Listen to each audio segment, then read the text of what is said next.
everybody. Welcome to the Punch Up Pod with Lila and Pat. Happy Wednesday. Pat, how are you, my friend? I am fantastic. I'm going to take this opportunity to not share anything personal and keep it going because I love talking about myself so little. The social niceties are Pat's favorite. Yeah, I like an excuse to skip that part is fantastic. And we have some great guests from the Socialist Equality Party. Yes, we're excited to bring them on. So we're not going to talk about our pets and our kids and the difficulties of getting through the day.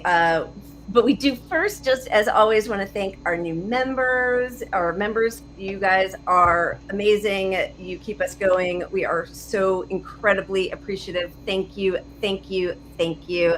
And because of you guys, we are adding a second show, which we will announce later this week, hoping to also announce a first guest on that show, but we'll see.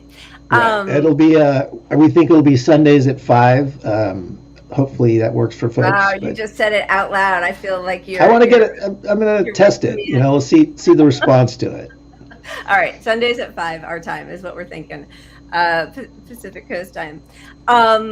Yeah, so because we have a lot to get to, and we have two great guests who we only have here for the first half of the show, we will introduce them with their campaign announcement video.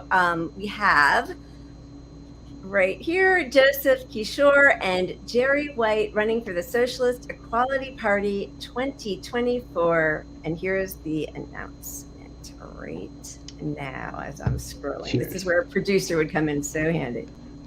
I'm Joseph Kishore, the presidential candidate for the Socialist Equality Party. I'm here with vice presidential candidate Jerry White at a rally in Detroit against the escalating genocide in Gaza.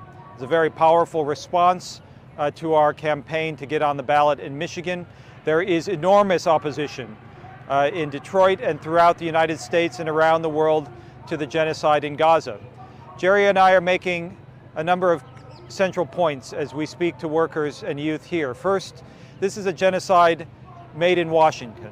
It's not just Netanyahu that's responsible, it's the Biden administration, it's the American ruling class as a whole.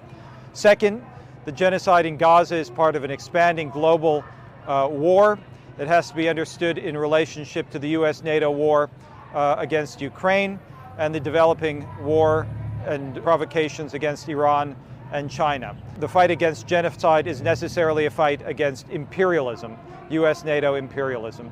Third, the fight against imperialism is a fight against capitalism. It's the root of all the problems that mankind confronts. And fourth, the fight against capitalism must be led by the working class, the basic revolutionary force. We're fighting for an orientation to the building of a socialist movement in the working class, connecting the fight against genocide with the fight against imperialism, with a fight for the interests of the working class against capitalist exploitation. Again, a very powerful response here in Detroit. It is in the initial stages of our campaign to get on the ballot. We encourage all workers and youth in Michigan and throughout the country to support this campaign, donate, help us get on the ballot, and help to build a socialist leadership in the working class. Thank you.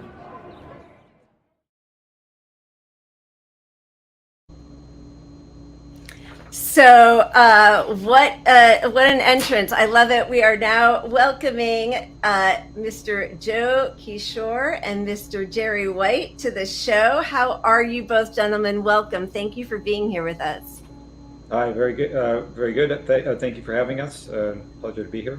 Thanks for having us tonight. We are thrilled. And someone wrote in the comments, you both are putting us to shame with your fancy get-ups there. You look much more professional than Pat and I do, so please forgive us.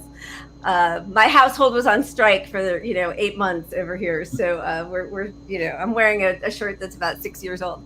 Thank you for being here. Why don't you please tell us something about why you're running and what your platform is? I mean, I know we saw from the video, but maybe if you could expound a bit on that.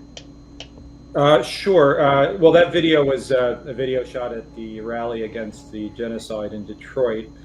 I would encourage everyone watching as well to go to our website, socialism2024.org, where The announcement videos from the party's national chairman, David North, as well as Jerry and myself, outline the basis of the campaign and the issues that we're raising. I would say at its root, we're fighting for the development of an understanding in the working class that all the problems that workers confront, of course, the expanding war is central to it, but growth of dictatorship, fascism, capitalist exploitation, the pandemic, climate change, all of these are expressions of capitalism, and the solution to the problems confronting the working class is socialism. That is the reorganization of society on a world scale. Internationalism is very much at the center of this campaign. We're fighting to develop an understanding of the working class in the U.S. and throughout the world that socialism is the necessary way forward, that capitalism is producing barbarism throughout the world, and that the necessary response is socialism. That I would say is the basis of the campaign. Of course, there's many different elements of it. So I think, sorry, Jerry, would you like, and may I call you both by your first names? I took the liberty with yours, right? Yes. Jerry, did you want to add anything before I start asking questions, before we jump in? Well, certainly the capitalist two-party system in the United States, in fact, excludes the broad masses of working people. We have a situation where you have Biden, who's an out-and-out warmonger, supporter of the genocide, supporter of reckless confrontation with Russia and China. And then you have a would-be dictator who is exploiting the social discontent over economic distress in order to channel it into anti-immigrant hysteria and anti-communism. So we're seeking through, as Joe indicated, through our campaign to appeal to the working class, which is increasingly entering political life, being radicalized, and to offer a political program based on internationalism and socialism. Yeah, there's so many aspects of what you're both saying and running on that I think I and our whole audience are so appreciative of. One of the major parts of it is the international aspect, because I think, especially this summer, my husband first was on strike with the Writers Guild, and then I, as an actress, was on strike. And there was a real marked difference between the Writers Guild strike of 2007-8 and this one. There were younger people, there were more people of color. It was more militant, the way people were talking. They are ripe for this kind of movement. And what, I think you might know, I met on the line my very first day showing up to the SAG strike. I met two writers from WSWS, Mark Wells and Jacob Cross, and we had a great conversation and continued, and they introduced us to David Walsh, who was a guest, wonderful. And one of the things that they kept trying to impart to the people who were passing was, obviously the heads of SAG are no match for the heads of studios. And even the president isn't necessarily a match for these international conglomerates without gathering a broad coalition internationally. So I love that aspect. How does that work practically? How do we get to that, where we engage people across the world? Well, I would just say, first of all, the question of internationalism is bound up with the nature of the crisis of capitalism, which is a global crisis, and it's expressed perhaps most clearly in the escalating war. I mean, there is no national solution. In fact, the problems that are produced by capitalism are very much bound up with the existence of the nation-state system itself and the conflict with the global economy, which is expressed in the most brutal manner in war, imperialist war. The working class objectively is an international class. It's united throughout the world in its relationship to production, the fact that gigantic corporations are exploiting workers all over the world, I mean, and so there's a powerful objective foundation for the international unity of the working class and the development of a politically unified global movement. I mean, in terms of how it's done, well, I mean, there's many perhaps answers to that question, but the ability of workers and young people to communicate internationally now is really it's unprecedented. I mean, you have, of course, the persistent efforts at censorship of the internet, but the ability of young people to communicate, to follow what is happening throughout the world, to organize opposition. I mean, there's an objective basis. I think that and in terms of our own work, we have the Socialist Equality Party. We're part of an international movement, the International Committee of the Fourth International. We publish the World Socialist website, which is an international publication. We've initiated the fight for international organization through the International Workers Alliance of Rank and File Committees. That is the development of really global, internationally organized mechanism for working class struggle.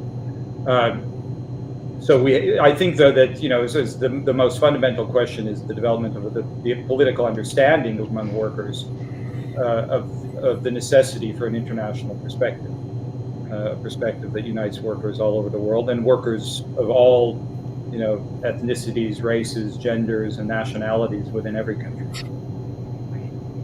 And I really see, I mean, it's kind of obvious to most people, but Palestine is a rallying cry that can get people on board with our socialist beliefs, and it's where the young people are emotionally, spiritually, they're invested in Palestine. And I think it's interesting, and I appreciate you guys for masking and for still pursuing the pandemic discourse. That was a failed opportunity. It's a missed, I wouldn't say failed opportunity, pardon me on that, but I wonder why we let that go. Like, that should be an international rallying cry for workers that is totally absent in the political discourse right now. I know. How do you plan on bringing that into your campaign, somewhat? I guess.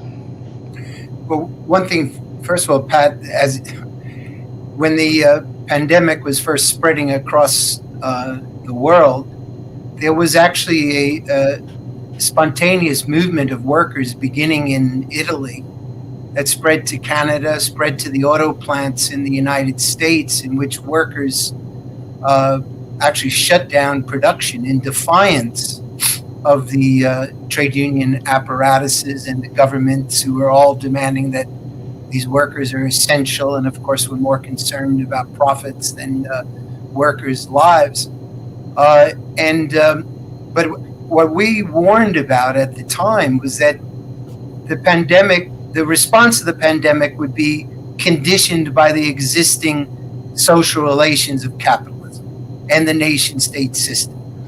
So, what was first pronounced by Boris Johnson about let the bodies pile high was adopted by every country in the world, at first with the exclusion of China, which conducted a zero COVID policy. But they were then put under immense pressure by Apple and Disney and all the transnational corporations, and the capitalist regime in China then lifted all restrictions and led to the deaths of 1 million people.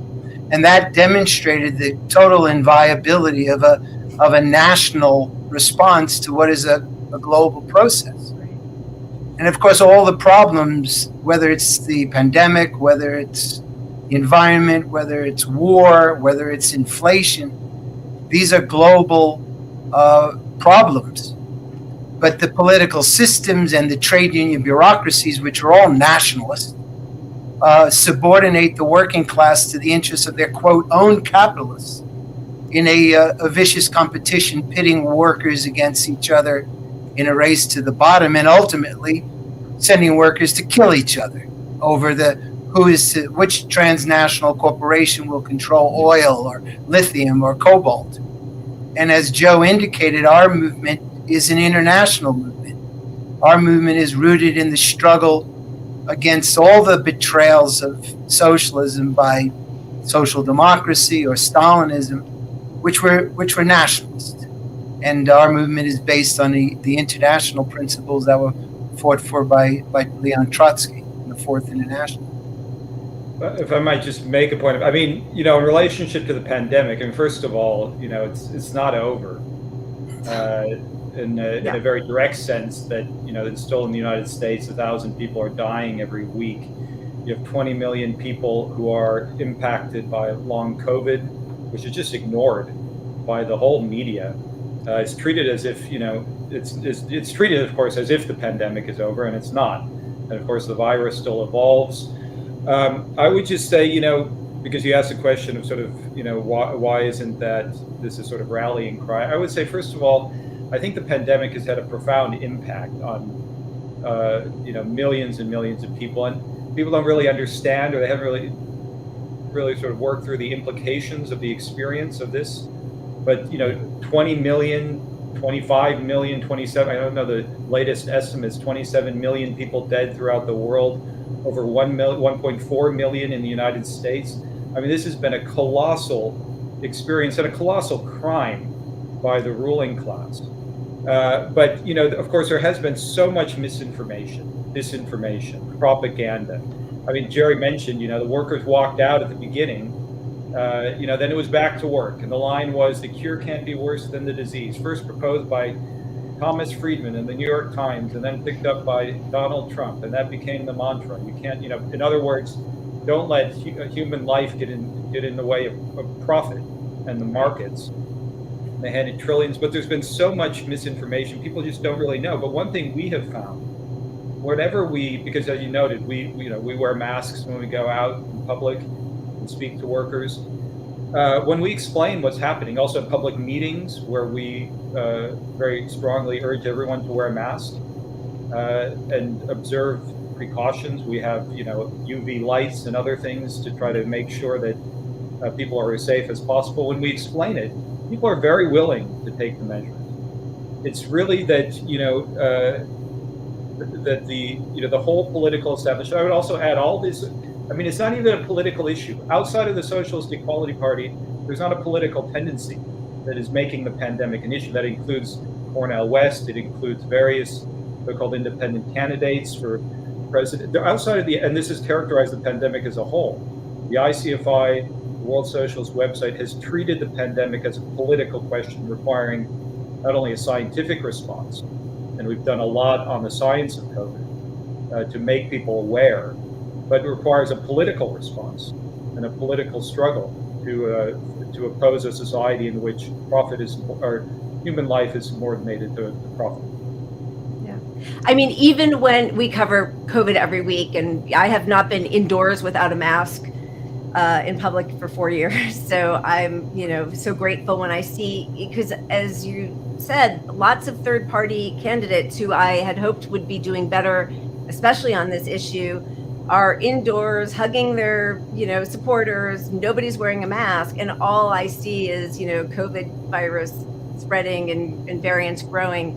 But at the beginning, before Biden sort of successfully manufactured the end of the pandemic on paper, every single poll, even in red states, where people like to be like, oh, well, you voted red, so you deserve to die, which was horrific to see our politicians saying that, said, hey, let us know, because when it's serious, we'll mask. We still want to mask. We don't want to send our kids back to school because they know they don't have the fancy private schools with the purified air and the good ventilation and the small classrooms. And so even when Leanna Wen and Ashish Jha and all those people were writing their articles for the Washington Post and New York Times, David Leonhardt, the people, working class people, were still very much attuned to the fact that they were repeatedly getting sick. Their kids are like, you're not supposed to get the flu 3 times a year, the flu, whatever they want to call it now, right? So I think people are just hungry for somebody to lead them. Right now, there feels like there's no end in sight because our government we have no social safety net. We have no government looking out for us. We're defunding scientific endeavors. 4 years in, we still don't have a good treatment. We don't have good tests, right? So Anyway, I just want to say I very much appreciate that you are highlighting that and bringing attention to it as you are also talking about other issues. Yeah, and they exploit the fact no end in sight. I mean, of course, there's no individual solution as well. In the end, it is a social question, Right. And to the extent people don't understand what the possibility is for stopping not only the COVID pandemic but all viruses, to really make an extraordinary advance in public health. But that requires a coordinated, society-wide and global response, which is impossible under capitalism. But I do think this has been because, as you said, I mean, everyone really knows someone who's been impacted, and now there's 1,000 people dying, mainly the elderly or those who have disability. There's a real eugenicist element to the ruling class policy. Well, just let them die. We're spending too much on their health care anyway. And that could go better to funding the military and bailouts for the rich. I mean, there is that real element in the policy of the ruling class. But I do think this has been the sort of political impact of the pandemic has not concluded. Right. The pandemic has included the political consequences. And when people really realize and understand, of course, that's what our campaign is about in the broadest sense of developing an understanding in the working class. When they do that, understand the consequences of what the ruling class did, the normalization and is doing, the normalization of mass death is going to be profound, or it will be profoundly radicalizing. There are many workers who use the phrase that we're just numbers, that our lives are meaningless, and certainly that's what the capitalist system demonstrated. Yeah. Just recently, we had a couple of writers from the WSWS out at a picket line in Anheuser-Busch in Fort Worth, Texas, and workers talked about being kept on the job as supposedly essential workers producing beer, and knowing many people who died. So I think the further discrediting of the whole profit system is very much a process that's ongoing. Yeah, I mean, I agree, and it's such a clear overlap, as you said, with the capitalist, imperialist system. It's been shocking to both Pat and me to see so many former allies hold on only to the anti-war aspect of everything that I thought we were in together, because and I think it's because of distrust of government now, but many of them COVID minimizers.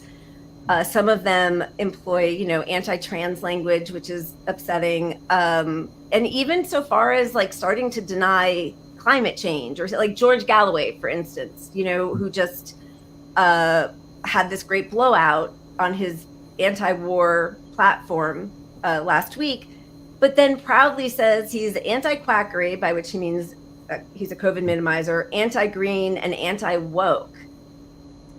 And, that feels like, well, then, what exactly are you? You're against this one war, against all war? What's the ideology? And it feels sort of like a little bit lost at sea.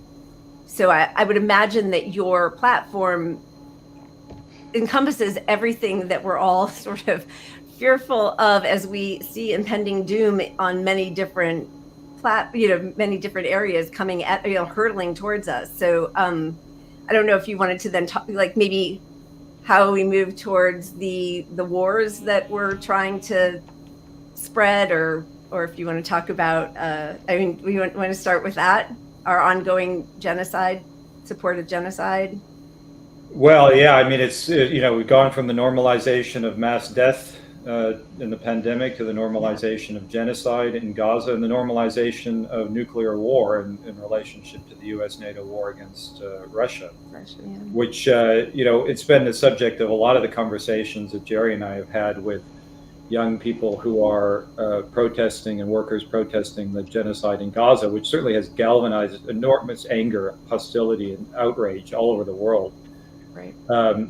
But to understand this, I mean, how is this possible? It's not only, as I was saying in that video at the beginning, a crime made in Washington, but has to be really seen as part of a developing global war.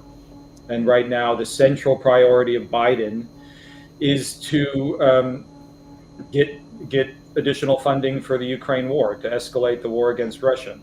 To the point where, I mean, they were talking in the New York Times. There was an article last week where it was revealed that the Biden administration had calculated that the risk of nuclear war was 50-50 earlier in the conflict. But their position is, whatever they will not be deterred in the escalation of the war and to victory against Russia. But it is an expanding global war, and it's it's expression of capitalist barbarism. But I think that really has to be understood as these are products of capitalism. You're talking about the sort of political confusion promoted by different. I mean, Cornel West, I was just watching earlier today. He was at the Libertarian Convention of California, I think this past weekend. And he was, talking about various libertarian candidates who have the platform, including in their platform, is the end of all business regulations, the abolition of the income tax, his brothers and et cetera, in the struggle. I mean, of course, there was immense confusion in the reactionary Rage Against the War Machine rally, which was held earlier, where a lot of these figures came together, Jill Stein as well, the Green Party, with far-right forces, really fascistic forces, on the common ground of opposing the war in Ukraine. But it all is, I mean, the basic question is the development of a movement against capitalism. And the development of a movement in the working class against capitalism. And you can't fight against war without fighting against capitalism. You can't fight against dictatorship without fighting against capitalism. And I think that, that is, and the question of internationalism, which arises again and again in relationship to all of these tendencies. But this is, I mean, humanity confronts a developing global catastrophe in the war, and it has to be stopped. The American imperialism has to be stopped. The U.S. NATO imperialism, but that is only going to be that is only possible through the development of a movement in the working class and an understanding in the work. And there's not broad popular support among workers for the war either. No, there just isn't. But there has to be an understanding of the connection between the fight of the working class against exploitation and inequality and the fight against war and against capitalism. And of course, all of the capitalist governments in Europe or in the United States, intend to make the working class pay for these wars, both in human costs and financial costs. In Europe, of course, last year, Macron raised the retirement age. There were mass protests, and he used the executive fiat to impose a raising of the retirement age. And in all of the European capitalist governments, they're saying we must convert to wartime economies. The peace dividend is over.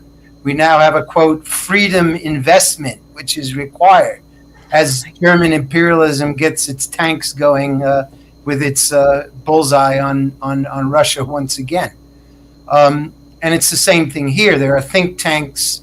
There are think tanks. The Center for Strategic and International Studies put out a new report last week called Rebuilding the Arsenal of Democracy, which is a reference, to the World War II conversion of the auto industry to build bombs and so on. Of course, this doesn't have anything to do with democracy. It has to do with an arsenal of genocide and nuclear war. But in it, they actually said, America is trailing China's advances in military. This is a country that spends more than the next 10 countries combined. But they argue that there must be an increase in spending, and therefore the working class has to produce more guns, more weaponry, and must accept cuts in Social Security, Medicare, and so on. And we've already seen the growth of huge strikes over inflation, over and the writers and of course the actors were part of that, but auto workers, academic workers, other sections of workers last year. Right now, there's a huge strike of railway workers and Lufthansa workers in Germany that follows a mass strike in Nigeria, textile workers in Egypt, Argentine airline workers, French workers are threatening to strike during the Olympics. And this movement objectively is in response to the demands of all capitalist governments that the workers pay for it. But if I could just make one other point, Biden had the president of the United Auto Workers Union, Sean Fain, in the gallery as a guest of honor at the State of the Union address last week. And that's because the union bureaucracy is being brought in a modern version of the arsenal of democracy to suppress strikes, to impose the dictates of big business. And of course, Fain endorsed Biden at a UAW convention where UAW members were dragged out of the convention for demanding a ceasefire. So, as Lenin would refer to the socialist in words and the imperialist in deeds, this is the bureaucracy, and of course the DSA and others that defend American imperialism. They say they don't take any corporate money, but then they vote along with the people who do. So what difference does it make? Right? Yeah, I just wanted to add along the lines of internationalism and how all these issues do converge, and how it really is about forming an anti-capitalist solidarity across all these issues. The oil independence is now being used to minimize climate control steps. They're saying now that because of all these wars, well, we really do need to be independent and allow ourselves to build up more oil reserves and whatnot. And so they're going to use that to fight against climate protection. They're using these wars that they fund as an excuse to still fund, to basically give handouts to all their corporate buddies and so where do we go from there? How do we break through on these issues where the public does support the positions that we hold, but we see, like the genocide in Israel, in Gaza, that it's not having an impact like we want it to. And so they are going to spin this and get their PR think tanks out there to try to put a different spin on all this and change public opinion to accept the war or whatever happens. But how do we change that? How do we make a dent in this? Well, the media churns out lies, and no one believes it increasingly.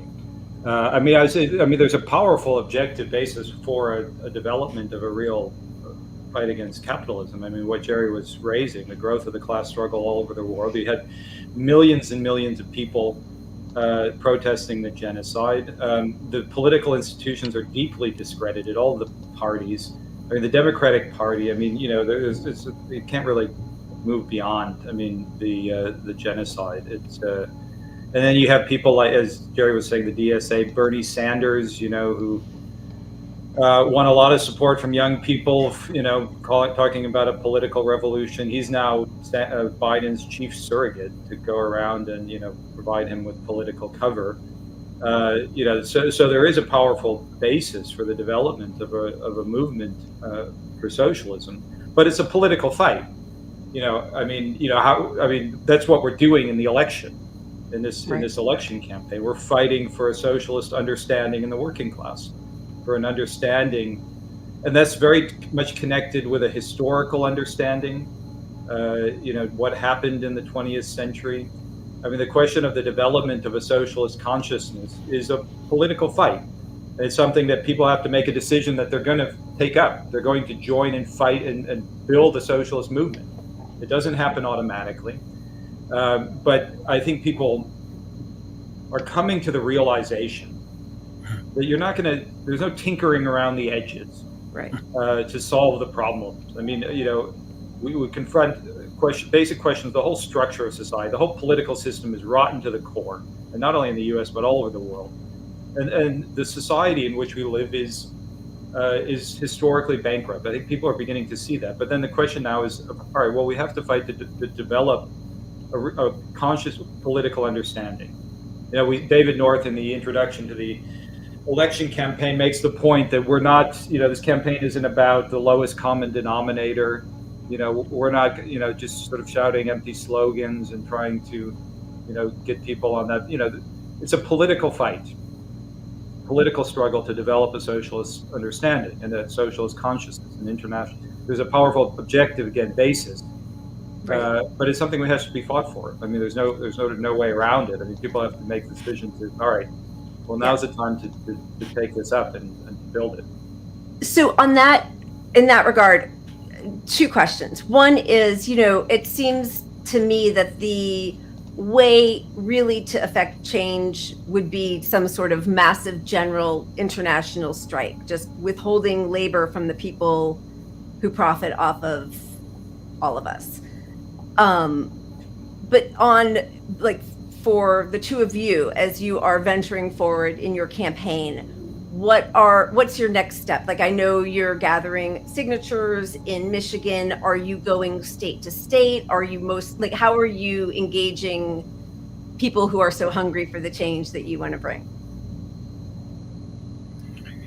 Well, I think the central issue in our campaign, of course, we're fighting to get onto ballots in Michigan and other states and against the completely undemocratic ballot access system. But above all, we're fighting to raise the political consciousness of the working class, to develop the understanding that the war and inequality, the threat of fascism and dictatorship are not going to be ended through the reform of the capitalist system.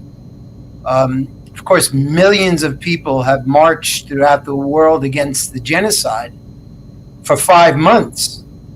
And their sentiments, their will has been completely ignored by all the powers that be. And right now, as Joe is indicating, I mean, revolutionary conclusions emerge when all of the old avenues of social change are blocked off. Right. And of course, all the official organizers of these protests, including figures like Galloway or the DSA in the United States, all of them argue that you can persuade the powers that be through appeals to their conscience or even shaking your fist at them to change their ways, as if it was just up to Sunak or Biden or any of the other capitalist politicians. They just woke up one day and decided they wanted genocide and Third World War. No, this emerges out of a decayed, failed, outmoded capitalist system and the domination of the world by giant transnational corporations, the decline in the position of the United States, which for 35 years has waged endless wars to try to offset its economic decline, but those wars haven't offset its decline. So whether it's Biden or Trump, they're committed to such wars. They may have tactical differences where Biden wants to go against Russia first before going against China, and Trump prefers going against China directly, but they're both a dead end for the working class. And we're fighting to intervene as workers are drawn to revolutionary conclusions. That you're not going to change through appeals to their conscience. It requires that the working class overthrow these capitalist governments, establish a workers' government, genuine democracy in the hands of the workers, the working class, the dismantling of the war machines and the repressive state apparatuses, and the transformation of these giant global corporations into public utilities controlled collectively and democratically run by working people. That's not a utopian dream, it's a necessity.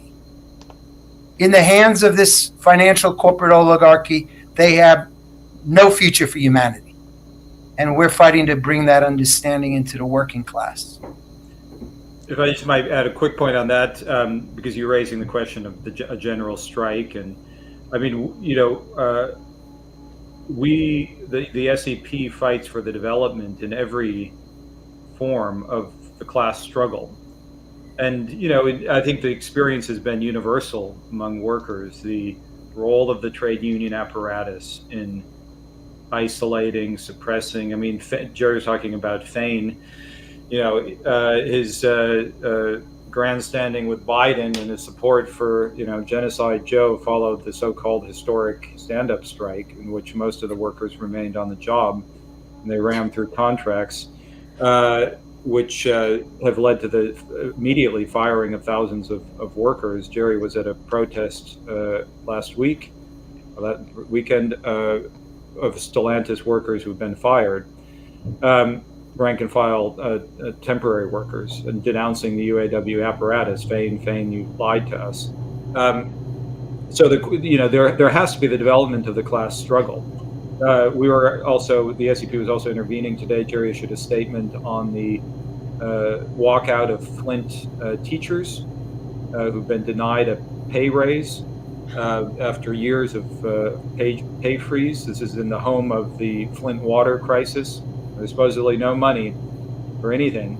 The workers are going to fight, and the SEP fights for the development of rank and file committees to break the stranglehold of the apparatus over the class struggle, and to really develop mechanisms through which workers can unify their struggles and carry out a real fight against the corporate financial elite, not just in the U.S. but around the world. That's the purpose of the International Workers Alliance of Rank and File Committees, to really, create forms in which the struggles can not only be that there can be the real development of the class struggle, and that also is but then within that, the development of an understanding among the working class that they're confronting not just one or another corporation or one another company, but the capitalist system as a whole. So I'm not sure if that quite answers the question, but I think it is critical that the development of the class struggle really requires an offensive against this trade union apparatus, right? Which is not just in the U.S. but around the world. So, I know campaigns take a lot of money in our Citizens United capitalist world. Is there a plan to go to different states, to go to all 50 states? Is it easier to reach people? How are you I don't know what's your next step? Where are you going next? How are you meeting? I know in Michigan you have your feet on the ground, and I think you're possibly both from there, so that you have sort of a network of people you've been working with to create these rank and file committees, or to know what's happening. How about Kentucky or California? Are you coming out to California? We're both in California. Where are we going? Come stay at my socialist apartment here. We're going everywhere, wherever we can go. Yeah.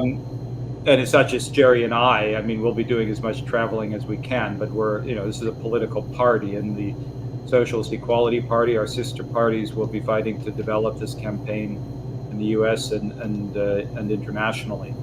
There are specific issues like where we're going to get on the ballot, and that depends on. In California, the number of signatures is so large. It's really impossible for a third party, to get on as an independent together. We call that democracy. Yeah, it's ridiculous, and people don't really understand, what is required. In Michigan, we need to get 12,000 signatures to get on the ballot, and we approach the question of the ballot access as a political, a fight to develop political understanding, and obviously the campaign in Michigan is connected to the fight to develop an understanding of the working class. We're not just gathering signatures for the purpose of gathering signatures. As with every element of this campaign, it's about the development of a socialist understanding of the working class. Right. Since you raised, though, the question of funds, and I would say yes, everything requires money, and in part it depends on the support that we're able to get. I would encourage everyone watching this to go to socialism2024.org right now and make a donation. Where we can get on the ballot, where we can have meetings, where we can distribute leaflets, promote our campaign on social media. It all depends upon, first of all, yes, on resources, donate, and also the active support of everyone who, this is your campaign to go to become involved. I mean, Jerry and I are not just we're not running for ourselves. We're running to develop a socialist movement in the working class, and it requires the support of everyone. And so I would just urge everyone who's watching to go to the website, make a donation as much as you can, and sign up to get involved. And if you're in California, help build the campaign in California. We'll get you material. We'll go out and promote. If you're in Tennessee, if you're in Virginia, we want everyone. Sorry, we run a very professional organization here. StreamYard just kicks me out mid-show, so we don't have enough funds to get the super professional tier of StreamYard. Sorry, I missed out on the last minute. I'm so sorry. Continue. I was just asking everyone to get involved in the campaign. Yeah, yes. Can you give the website one more time for people? Socialism2024.org. Socialism2024.org. Here, and we'll put it in our in the description of the show for sure on YouTube so that people can see. I know we've had you here for such a long time. We're so grateful. Or is there anything that we didn't get to that you want to make sure that we hit? Well, you mentioned you had the WSWS arts editor, David Walsh, on the show before, and he just did a very important perspective on what was behind the mass interest in the Oppenheimer film, and making the point that there is, in fact, even though the issue of the danger of nuclear war is largely being concealed from the masses, there is, in fact, growing concern. And the fact that you have such a wide audience for a long, complicated film which raises scientific and cultural and political questions is an indication in the broader shifts in social consciousness. There's also an indication in more thoughtful efforts by writers and artists themselves.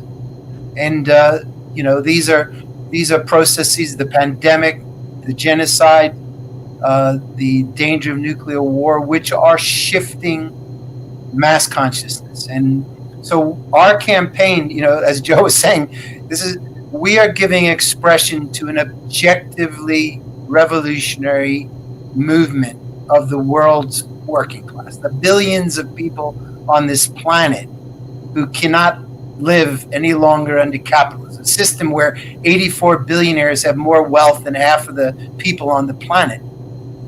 It's driving millions into struggle, and we're seeking to make that objective process into a conscious political and revolutionary process.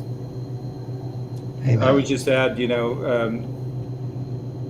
Biden said in his State of the Union address the other day, the State of the Union address was a wake-up call, he said, to Congress. And by that he meant that it was a wake-up call to escalate war. I mean, I think, since and the situation as a whole is a wake-up call to millions and millions of workers and young people all over the world. Genocide, the expanding global war, the growth of fascism, dictatorship. I mean, I think people, as I said, many people are beginning to recognize that, there's something, something fundamental, it's in the nature of society, the whole political system, that, what is required is, in fact, is a revolution, social revolution. And that's what, we're fighting to develop that understanding. I would just say, that serious problems require serious solutions. And they require real, it's not,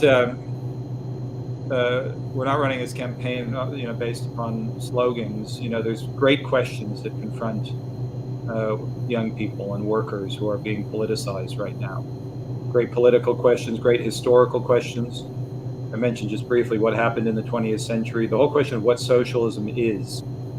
Socialism is the alternative to capitalism. I think people sort of understand that. But what is genuine socialism? That's so much bound up with the history of the 20th century. The Russian Revolution, Stalinism, our movement The International Committee of the Fourth International is the Trotskyist movement, the World Trotskyist movement. The Trotskyist movement originated in the fight against Stalinism, the counter-revolutionary betrayal of the Russian Revolution.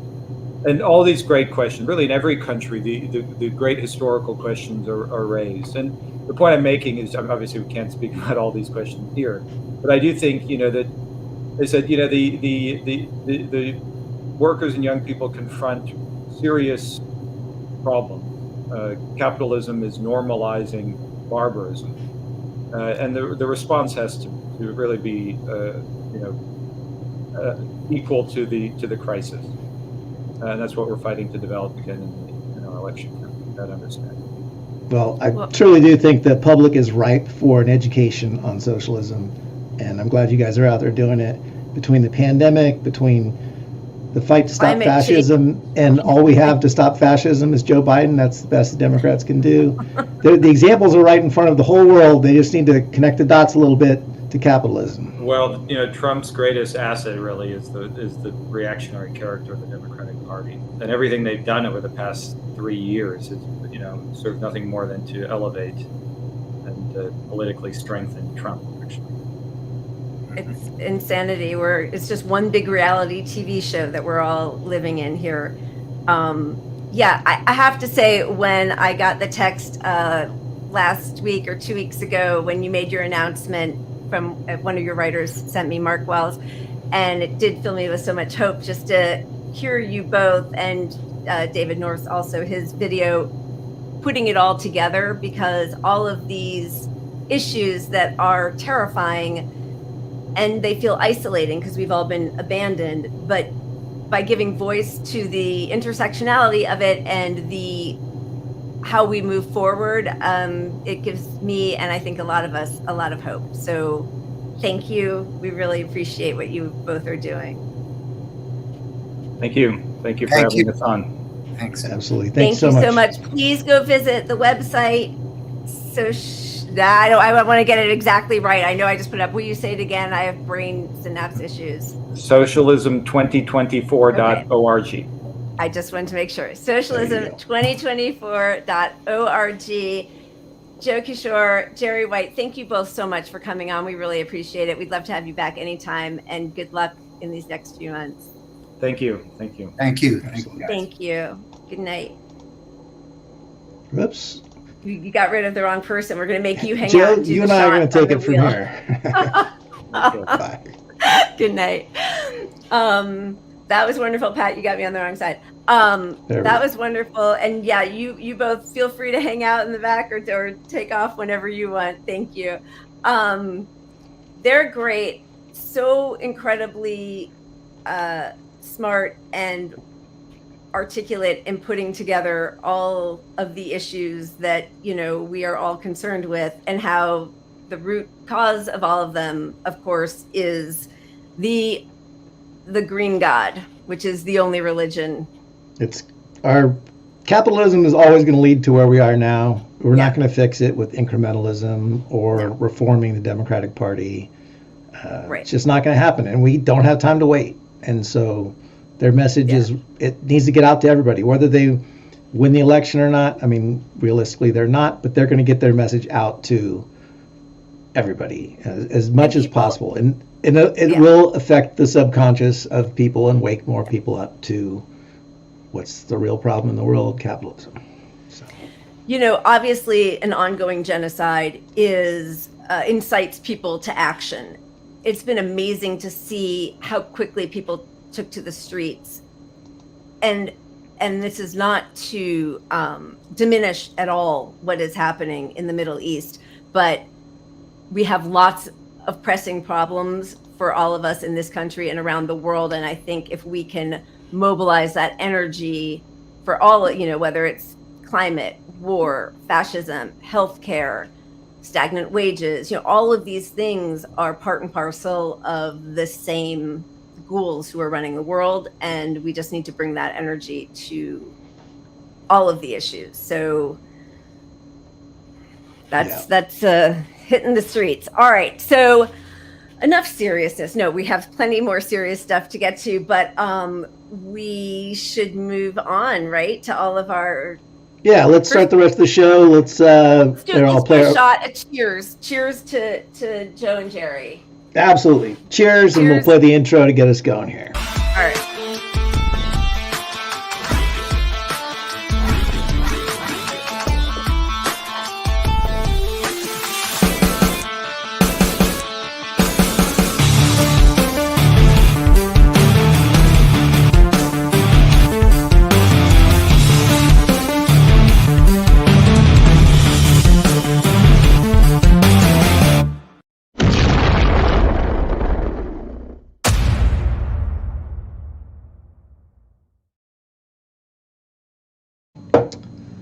All right, so we knew, first of all, I always have to say the thing that that Pat hates saying, but here we go. Please make sure to like and subscribe, smash that notification bell. As we said, we are going to start having a second show. I think March 24th will be our first one. And that will help you know when we actually go on. We're thinking it will be 5 p.m. Pacific, but I know that time may not be great for everybody on the East Coast, but smash the notification bell so you can see us when we come on. Okay, where are we starting? Are we going to start with? Yeah, we got worst of the week. We'll start it off. That'll get us into COVID. Hey, should we do you think we should spin the wheel and just bring a little bit of, or do you think sure. we should go right for the? You got to add the wheel to the screen here. Let me. Oh my God, I know.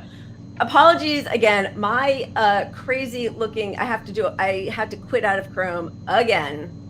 Amazing that this keeps happening. It's very frustrating. I am sorry. It's going to look really weird. That's right. While you do it, I'm going to play our little wow. Our worst of the week. Yeah.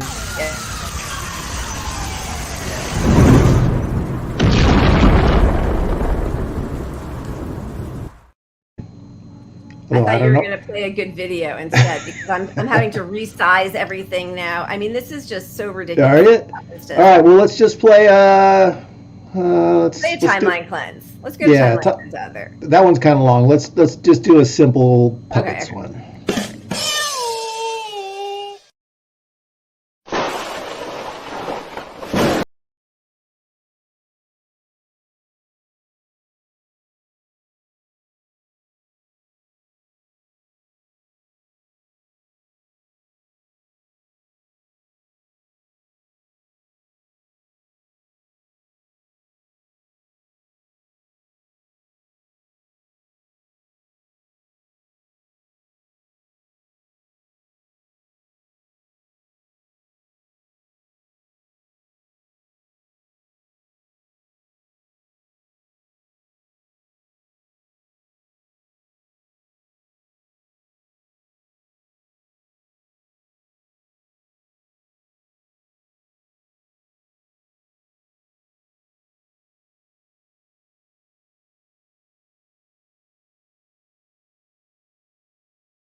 Wow. Hey, happy Valentine's Day.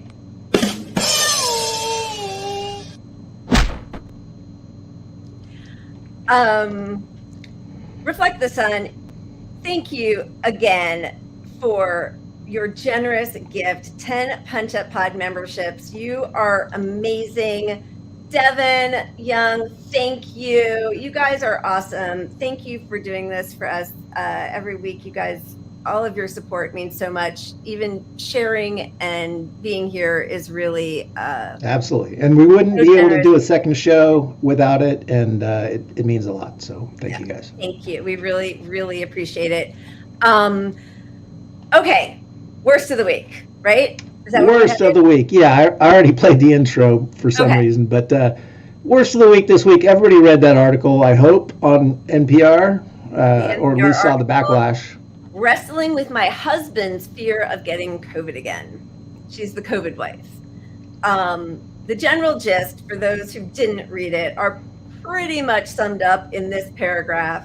While the rest of the world seems to have moved on from the pandemic, in our house, it's still 2020. We wear masks when we go into public indoor spaces. We don't eat inside restaurants. We don't go to movies. We have people take COVID tests before they enter our house. All this leaves me feeling torn between two emotions. I want to keep my husband safe and healthy, but I also want our old life back. It feels selfish and trivial to say that amid my husband's plight. He is terrified that if he gets COVID again, it will be as harrowing as the first time, and it could trigger a flare-up of his chronic illness. She just wants to go back to normal, back to brunch, eat inside, enjoy her life again. Right. And the asterisk on this whole story is that this was released on his birthday. Probably a publisher decision, but nonetheless, how disgusting to put this out into the world. Like, if this was an article where it was framed around her struggles and how much she loves him, but, she struggles, but she's more or less blaming him for being in this situation, and then he's not. Is he going to be serious about COVID his whole life, or is he just going to take the risk and make some compromises so maybe he dies younger, but his wife is happy? The whole thing of going back to normal is such a funny way to frame it, which of course is the way all COVID minimizers frame it, because go back to normal. What does that mean? Going to work, going to brunch, going inside to eat dinner, going to movies. But it acts like if you do all those things and you just decide you want it to be 2019 again, you're not risking COVID. It's just because you pretend it goes away doesn't mean that it's not still circulating, right? 1,658 deaths this week. We have not been below, I think 1,200 for at least 5 months. And that's deaths. And don't forget that Fauci said he thought COVID would be, we could sort of get past COVID when it was down to like 4,000 cases. Yeah, I think he said under 10,000 a week. Cases. Yeah, cases. We're looking at million right now. Right. Yeah. And here's what she's asking her husband to do. The risk of your infection is just amplified astronomically if you go out without a mask. Yeah. It's insanity also because I just don't understand. First of all, testing is so easy. What's the problem with that? I do not understand. I also am furious and don't understand why we don't have better tests. In other countries, they have tests that test RSV, flu, and COVID all in one test for about $1. And here we have outdated tests that barely can register if you have COVID, and they're $15 a piece if you're lucky enough to find them. So yeah, but this back to capitalism with it. That's what's kind of depressing. Like, on one hand, you see everybody waking up in the world because of Palestine, right? But all these people are still asleep on COVID, and we haven't connected the dots to that, which is the biggest workers' right issue of our lifetime. And if let's say you can't mask forever, okay, well, you clean the fucking air. You can put in air filtration systems that don't cost a lot of money relative to saving lives. Yeah, there are practical solutions. The way we clean the water. Now we don't, of course, in our country we just poison people. But like for a while we were filtering water. You can clean the air, right? And people really could know, like, hey, it's not safe for me to go out right now. But of course, that involves having a government that gives you unlimited paid sick leave, insists or makes it the rule that you have unlimited paid sick leave, that OSHA standards are kept up to help protect you from an airborne disease, right? There are all of these things that we have just completely left behind. The good news is that COVID is no longer a bio-level 3 hazard. It's now biosafety level 2. Why? Is HIV and salmonella. Like, funny that salmonella is where HIV is, but okay, so right. So on one end, it's just AIDS. It's just airborne AIDS. It's airborne AIDS. And they know that another study came out showing that even mild COVID can lead to the equivalent of 7 years of brain aging. Yeah. Here's the other thing that this Lewy bodies in brains, they found Lewy bodies in brains of all rhesus macaque. I don't know how you say that. Macaques. So for me, this is Jokes probably there. yeah. Most disturbing COVID paper out there. This was after one infection. They found Lewy bodies in all of their brains. So even if it's only half true for humans, what does that mean? So this is Lewy bodies. Dementia with Lewy bodies, also known as Lewy body dementia, is one of the most, here come the readers, common types of dementia. Dementia is the name for problems with mental abilities caused by gradual changes and damage in the brain. It's rare in people under 65. Symptoms of dementia with Lewy bodies. People with dementia with Lewy bodies may have hallucinations, hear voices, similar to Alzheimer's, confusion, sleepiness, tremors, disturbed sleep, fainting spells, depression. I mean, it is affecting all of our organs. It is absolutely affecting our brains. And the fact that WHO just downgraded it, again, just illustrates the point that Jerry and Joe were making, which is it's an international. Capitalism is making every decision. Yeah. They're making the climate decisions. They're making the health decisions. Cancer rate's going to go through the roof. We know that's going to happen. What was that line that went around for a while? After 10 infections, all the monkeys were dead. Yeah. Something like that. Yep. We don't know what 10 COVID infections does to somebody, because most people are not clearing it out of your body in a few months. They find it in your cells after. For people who have been infected, they still find it in your cells months and months later.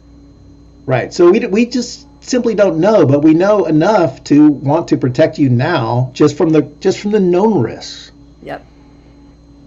And we're doing nothing. So that should wake people up if the public was actually informed enough about this, but they are massively under-informed, and misinformation is rampant. New study came out. Another study came out, but this one should finalize it. Large randomized trial on ivermectin showed no benefit. This is why you should listen to scientists and not just random people on the internet, random podcasters paid by Peter Thiel. What's the line about jackass comedian or something? Mr. Jimmy Dore. Yeah, don't listen to jackass comedians. Do your own research. But your own research doesn't mean you look up comedians who are talking about COVID. Look up the scientists. The actual science, yeah. The conflation, yeah, I know. Everybody that I listen to has colds and sniffles, and posting pictures of themselves indoor with no masks is insanity. The conflation of how the working class was hurt with not trusting government, who did not do enough to help our working class at all, never does, and didn't, especially during, our pretend lockdowns. But that doesn't mean don't trust the science. Don't trust the government, but the government's the one that's also minimizing COVID right now. So I don't even, there's no rational lane for these people. What these people need to understand is not believing the scientists themselves is like being a flat earther. Right. Because you're saying all the scientists in the world who are studying COVID are in on some conspiracy. Just like all the scientists in the world there was no moon landing, there was no, the Earth isn't round, they all have to be on it for COVID not to be real. And the scientists have been raising alarm bells forever about all this stuff. Yep.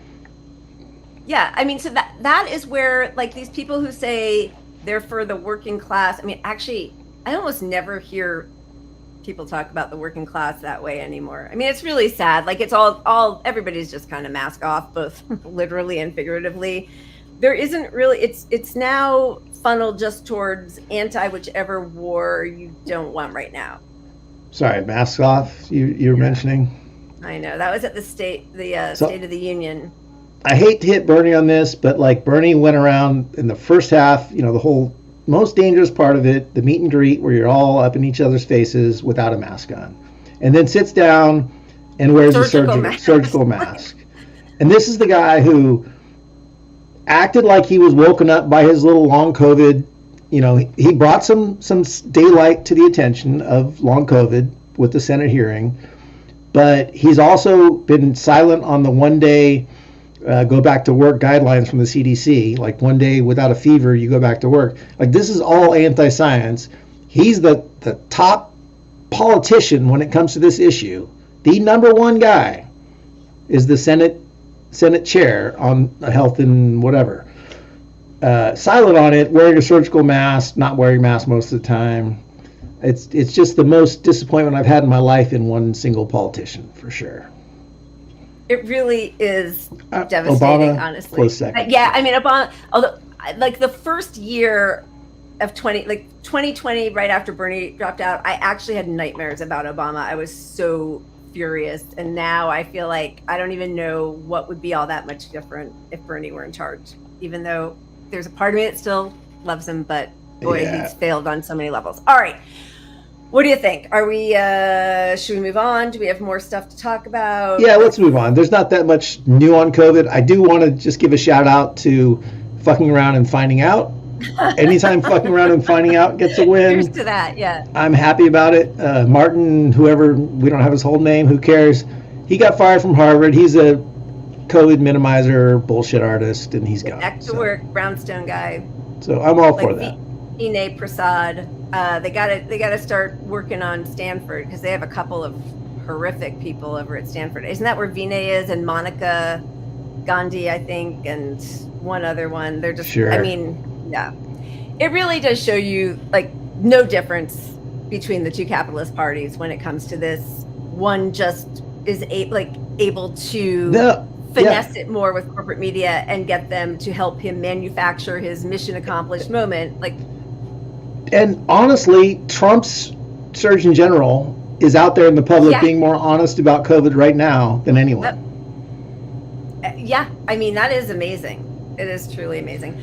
And worst of the week is the COVID lady, because come on, show your husband a little bit of compassion and don't they spread this piece now because they time this stuff. They want to put this PR piece out to say, oh, isn't it so hard on the people who live with COVID? You know, they should all just, it's framing it as like these people are a little wacky. They need a little health check. When are they going to get back to their normal lives? What are they going to return to? Yeah, that's the other thing she says.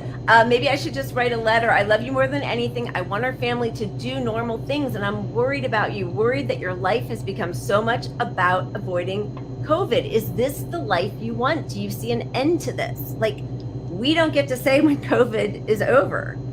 You can say it, but like, yeah. Anyway, gross, selfish, not an ally. Disgusting. All right, let's spin the wheel and get some joy in our life. Yes, and I have to say, we forgot to add the weed to the shot segment. We will do it for next week. But we hear you and we see you. Those of you who do the edibles or weed or whichever is your drug of choice. I know, being in California, they put marijuana in everything. You could have a marijuana shot somehow, I'm sure. There's a marijuana shot. Oh my God, there's like these lemonade. It's amazing. All right. Have a shot of lemonade marijuana. I'm going to spin the wheel.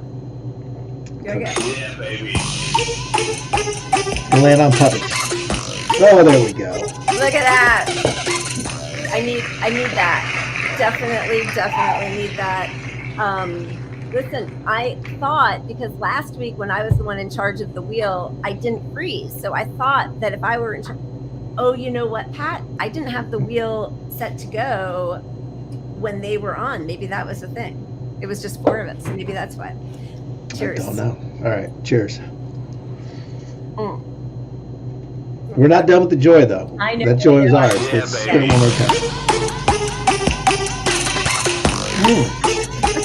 And you didn't take it off. I know. And we're doing another shot.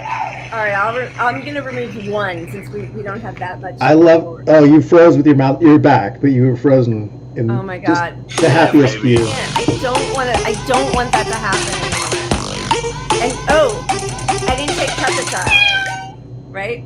And we already had. See, we need one more spin. All right, one more. But in the meantime, here's our puppet because she just popped up. Yeah, baby. Nice strike. There we go. Thank goodness. Crap. Holy cow. Oh my God, I froze again. I don't know. I can't handle That's it. all right. We'll get the. I'll play our timeline cleanse. Here we go.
This is making me feel so happy.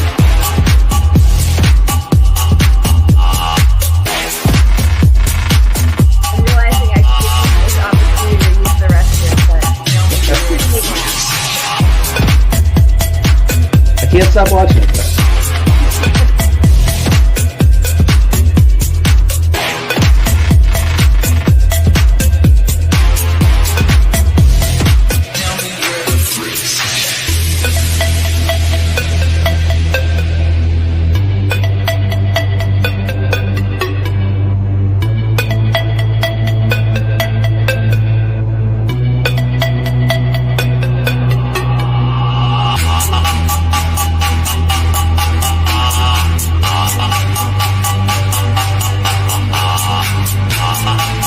This one hits on a couple levels. this is a long one now. That's it.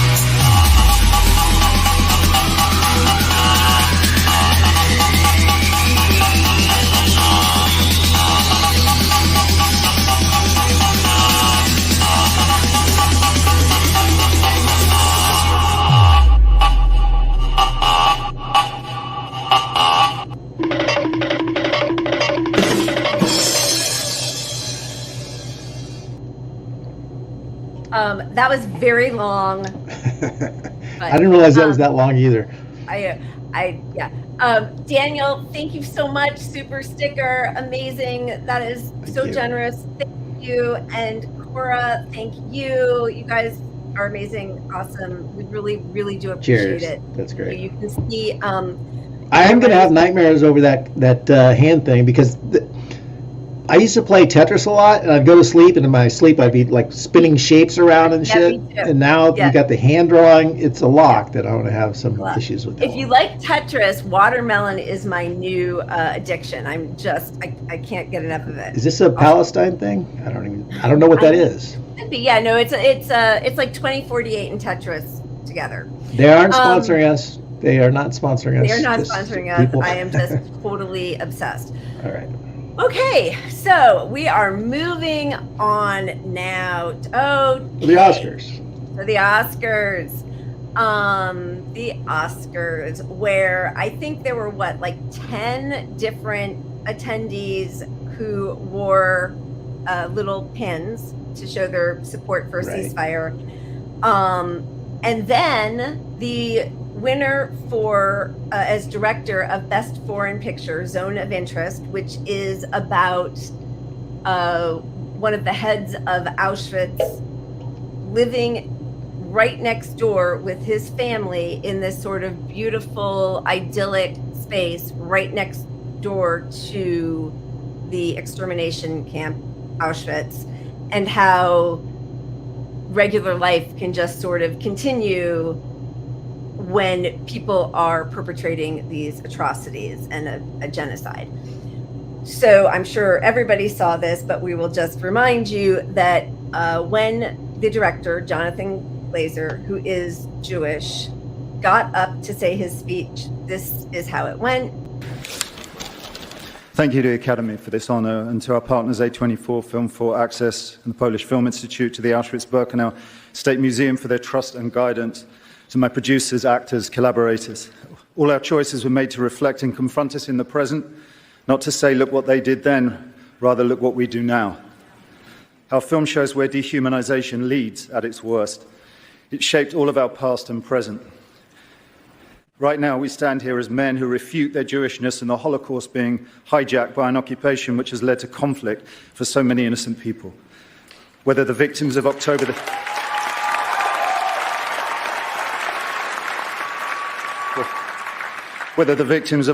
7th in Israel, or the ongoing attack on Gaza, all are victims of this dehumanization. How do we resist?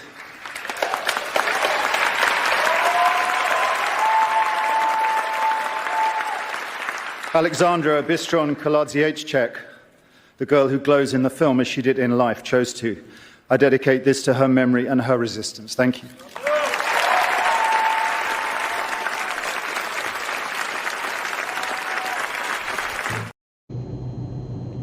So pretty mild, I mean beautiful, but mild speech about Israel. He even threw in the October 7th attacks on Israel, which, there's nothing wrong with that. I'm not saying he shouldn't have done that, but he ignored it. He softened his impact as much as possible for the audience in a way to try to reach everybody, even if you're sympathetic to people in Israel harmed by this, which you should be, Right. I'm not saying you shouldn't be. No, yeah, absolutely. These are just a few of the crazy, unhinged responses. Israel is not hijacking Judaism or the Holocaust by defending itself against genocidal terrorists. Glazer's comments at the Oscars are both factually incorrect and morally reprehensible. They minimize the Shoah and excuse terrorism of the most heinous kind. Israel's war room. Disgusting Oscar speech from Jonathan Glazer blaming Israel, the victim, for the October 7th massacre in the 1940s. The dehumanization of Jews led to the systematic mass murder of 6 million.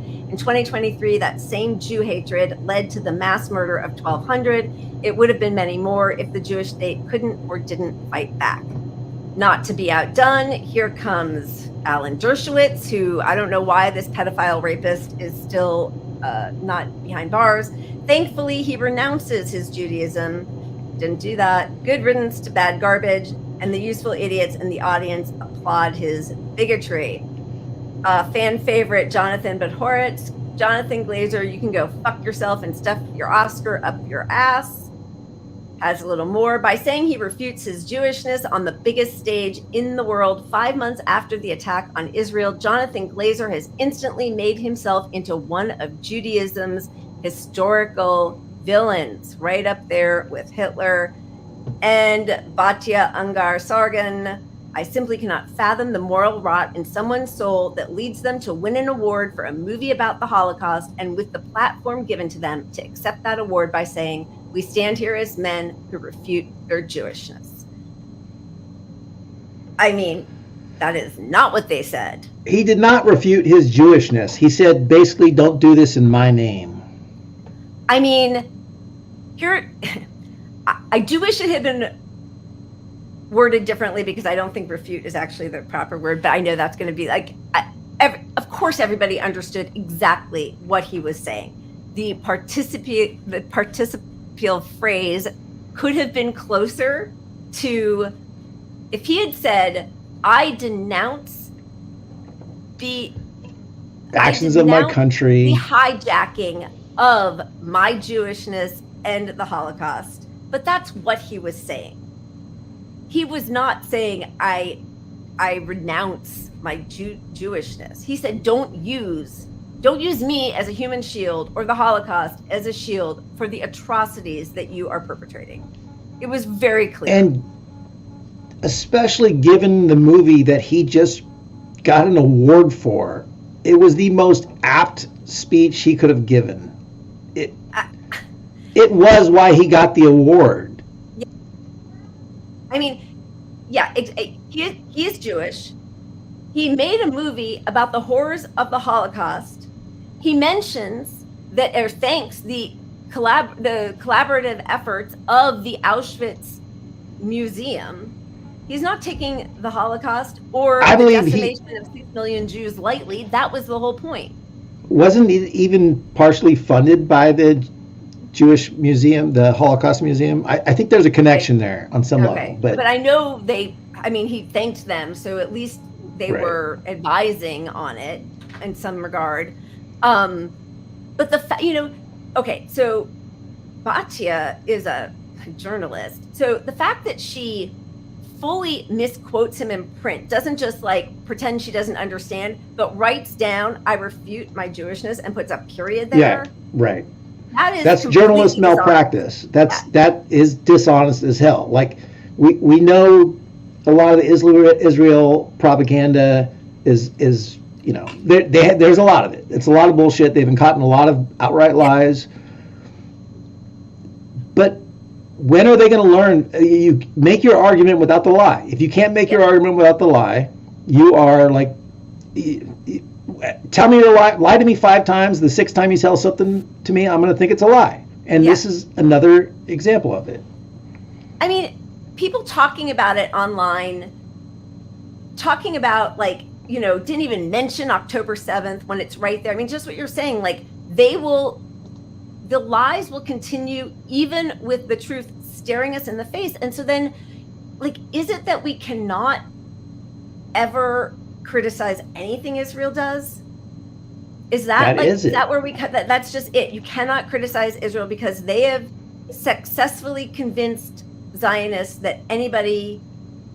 I mean, I of course wrote some things, and I got DMs about how DMs, and actually not even, they weren't even all shamed enough to not write it out on Maine, telling me that they'll rape me, behead me, that I'm capo, all that kind of stuff. It is so disgusting. Even a Jewish filmmaker who spends years of his life making a film about the horrors of the Holocaust is on par with Hitler as one of the biggest villains against Jews because he said, "Don't use my Jewishness to justify the genocide that you are perpetrating." It is honestly, shocking isn't the right word. It stoops to a new level every day.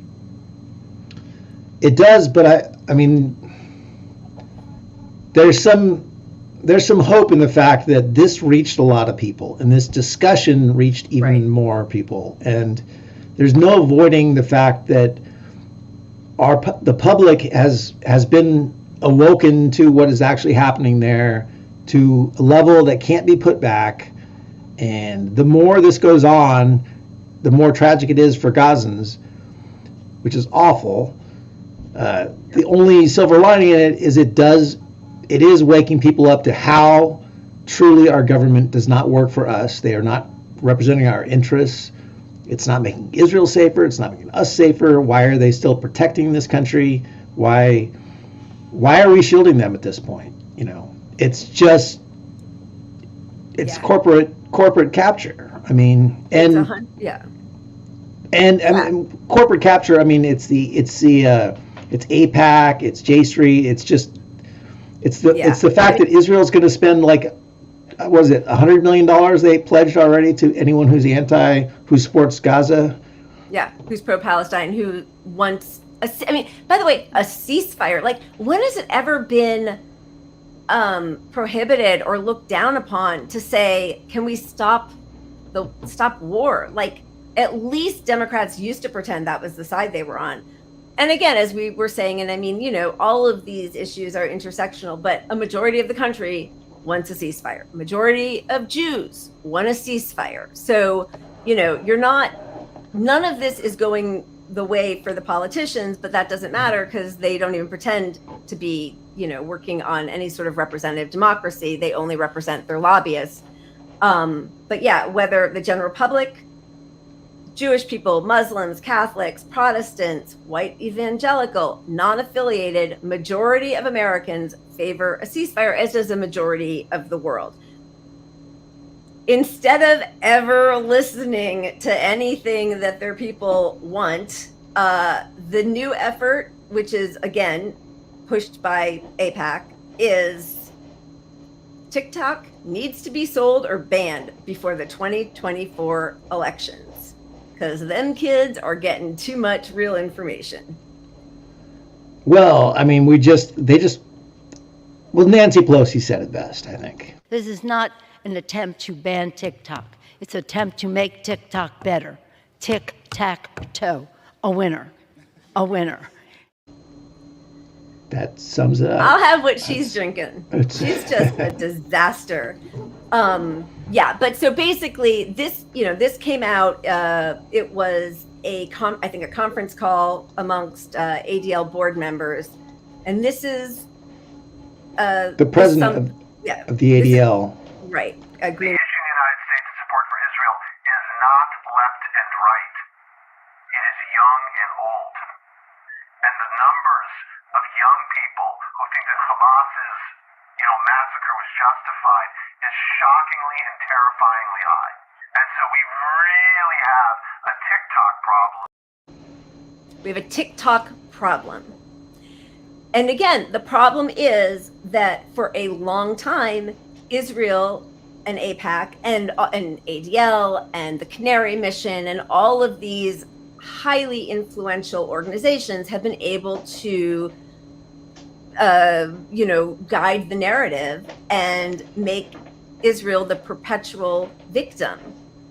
Right, and they've done that by owning the politicians, essentially, with their money.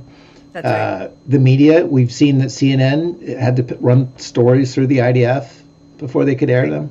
Right. If they had coverage of Israel. Yeah. So yeah. Now that we've got alternative sources that are getting the word out, of course, we're seeing suddenly they're trying to clamp down on them. And that's what this is about. This is TikTok, which is the biggest place. I mean, probably Twitter is right up there. Yeah. But that's where people are sharing. That's where you're hitting the people most likely to change their minds. People on TikTok are young. They're seeing these videos of Palestinian people killed. They're seeing these conversations between Israelis and Palestinian people, and they're basically disgusted and on the side of Palestine. And so that's what this is all about. And this was what was this? After the October 7th attacks by Hamas against Israel, the Anti-Defamation League recorded a 10-time increase in anti-Semitic incidents on U.S. college campuses. Okay, this is from that Time article that says that TikTok has to be banned, but that's a lie, because the increase, or they changed the parameter, the metric of how they were calling something anti-Semitic. So calling for a ceasefire or being pro-Palestine is considered, in their estimation, to be anti-Semitic. This coincided with the surge of pro-Palestinian content on TikTok. At its peak, 98.6% of U.S. views on TikTok of content related to the Israel-Hamas war carried a pro-Palestinian hashtag. So it has the people who rely on Israel being, our only democracy, our only friends in the Middle East, which, is all about access, of course, to resources in the Middle East. So again, capitalism has nothing to do with, of course, real anti-Semitism, or real support for religious freedom, or real support for democracy. But those people are freaking out. So that's why the TikTok thing is happening.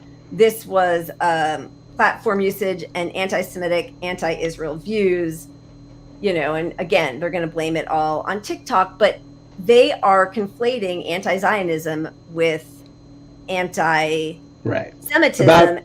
Yeah. 6 months ago or so, right around October 7th, actually.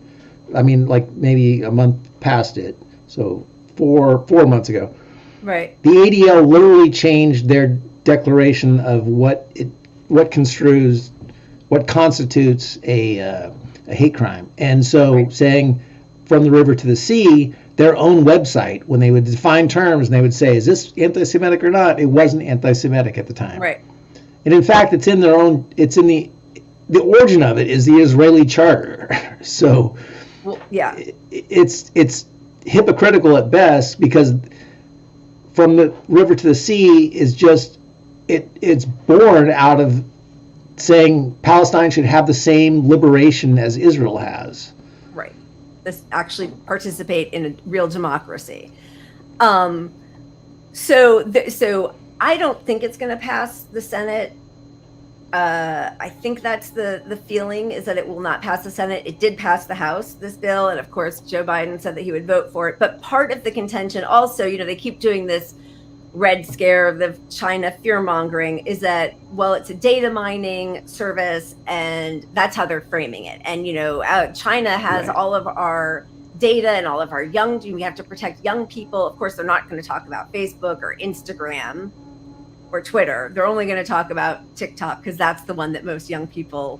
Yeah, I mean, they're not going to, on Facebook, you're going to poll people, and it's going to be Facebook is people susceptible to propaganda. It's older folks in general. It's just, it's not heated young people pissing off their whole family. People are safe. Like, I'm just going to post my cat pictures on Facebook or whatever, And Zuckerberg is also, suppressing pro-Palestinian voices on Facebook. So, that's they're very happy with that, the way that works, because they have much more of a cozy relationship with the people in power at Facebook and at Twitter, where, remember in 2016, they suppressed 40%, I think, of tweets that had the hashtag DNC leaks. They did. And they put out that expose on Russian influence. And it turns out, when they actually looked at the reports, my literal Twitter account, my account, had more views than the entirety of all the Russian propaganda accounts. Yeah. So, like me, I had more influence personally. We call this a backdoor brag. I mean, I think it's accurate. It's accurate. So vote for those socialist guys we had on earlier, and maybe we'll win this thing. Yeah, that's right. There you go. Maybe we'll do this. We can do it. I think Russia, they said, spent like $100,000 on the gay Bernie ads or whatever. Like, it was so ridiculous. Remember? Yeah, the Putin and the Putin Trump ads. The Russian tweets that were promoted were like not even that balanced against Democrats. Like they were promoting Joanne Reed's tweets more than like a lot of people anti-Democrat. So how is that? I mean, maybe they're stirring discontent, but it was nonsense. It was nonsense. But on the data mining thing, right? Part of back in 2020, remember, or maybe even 2019, 2018, Trump was trying to ban TikTok. And then they sold, I think they had to sell like 20% of it, and they sold it to Oracle. So actually all US data is with Oracle in their servers in, I think, Texas. And the Oracle asterisk, yeah. Well, the asterisk to all of this stuff with the data, it's the lamest argument ever, because a foreign country can buy all that data. There are no restrictions on buying that data. Yeah. So, like, the idea that, they're going to know your favorite viewing habits. Well, they can buy your favorite viewing habits. They could track your GPS. They could buy your GPS movements. I mean, it's all so ridiculous. It's so clearly an effort to continue to control the narrative, which has completely escaped them. I don't think they're ever getting, it's like, you can't squeeze toothpaste back in the tube. But Oracle also has huge ties to the CIA, as do all of these different Oracle companies. Yeah. That's the announcement, but here, this was an article. Oracle's coziness with government goes back to its founding. Firm's growth sustained as niche established with federal state agencies. And if you scroll down, the CIA was not just Oracle's first customer.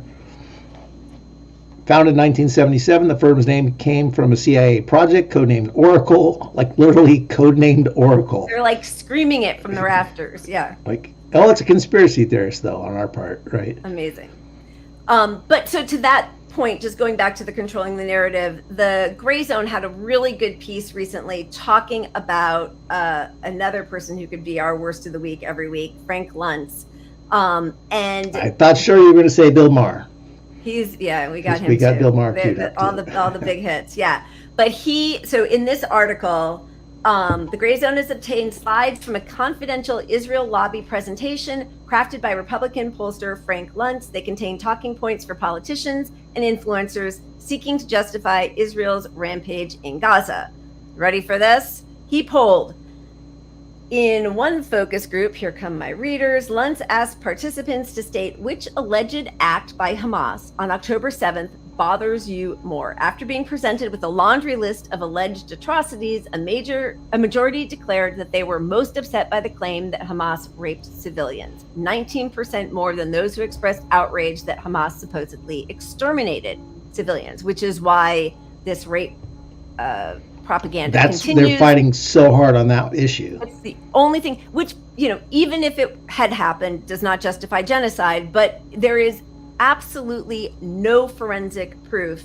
Even the UN person who finally was brought in basically just talked, as we all know, to Israeli propagandists and heard what they had to say. There has not been a single victim who has come forward. There, with all of the video footage that's out there, right. And we're seeing what's they are happening. all secondhand reports by people, which doesn't mean they're not accurate. They could be completely valid secondhand reports in rape situations. That happens.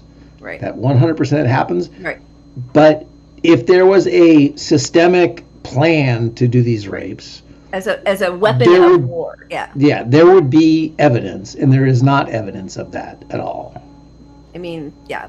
So just a couple more that we hear all the time. Israelis have a right to defend themselves. That's what you should always say. You can never apparently talk about Palestinians having a right to defend themselves as an occupied territory, even though, as a reminder, the UN does, oh my God, it's so small. I can barely see it even with my readers, I am sure. Hamas is not a terrorist group because any group opposing its occupation and apartheid is a political movement and a force of resistance. Resistance to occupation is recognized under international law, even if you don't agree with their tactics. But the point is, it doesn't matter the tactics. If it's a peaceful protest, the IDF was shooting people at their knees. There was a huge upsurge in children having amputations with the peaceful March of Return in 2014. So, and then the talk about the hostages again, and yes, innocent people taken hostage, that's a war crime, should not be happening. But there just does need to be a reminder that the number of Palestinian hostages, which they call administrative detainees, has risen to 3,484. And that's just since October 7th. That joins the, I think, almost 5,000 people who were already there. Many of them are children. They're political dissidents. They are people who, you throw a rock, okay, or you're accused of throwing a rock. You don't get a trial. It's all military tribunals. And I'm not defending Hamas here, but if you kidnap 100 people in my family, strategically, I may think nothing else has worked. Why don't I kidnap one of your people? I mean, I'm just being real here. Like, this is, if you compare the levels of war crimes across the board, there's actually no comparison. There isn't, but that's why specifically the UN Charter understands that people with no power are going to act dangerously, and they have a literal right to. Yes. Yeah. I mean, how many people? Like, I can't even imagine. Like, somebody, just for the sublime to the ridiculous, somebody gave a kid a hit who actually reached on error yesterday, and I was like, that's not fair. You're doing that to my kid. Now their stats are going to be different. Imagine people shooting, killing, maiming, raping. I mean, children who are being raped by the IDF. There is actual, I don't even know how anybody is not absolutely consumed with hatred to see what is being done to their own families as they are being forced to document their own massacres because Israel's killed all of the journalists who were there, and the world still isn't taking action except for the Houthis and Sarallah. And well, I don't want to let Dana Bash off the hook. Let's show that little clip of her real quick, because this is how I mean, CNN is starting to do some honest reporting occasionally, but just watch it. 15,000 Palestinians have been killed in Israeli airstrikes, 3/4 of whom are women and children. And it's horrible, but you don't see Israeli soldiers raping. Well, Dana, I Palestinian think women. we're not. Which is a lie anyway, but not what you're supposed to say there. Like, it's it is. Yeah. Oh, we dropped a nuclear bomb and killed 40,000 people. Well, did you rape them? But we didn't rape. We did not rape. That's the important part. There you go. That's the important part, as Frank Luntz pointed out. And all right. Yeah. Well, we're not the good guys here. We know this, but I mean, I don't know how many people saw this. Probably a lot of people, but this is literally playing over the loudspeaker to our U.S. soldiers as they head to war.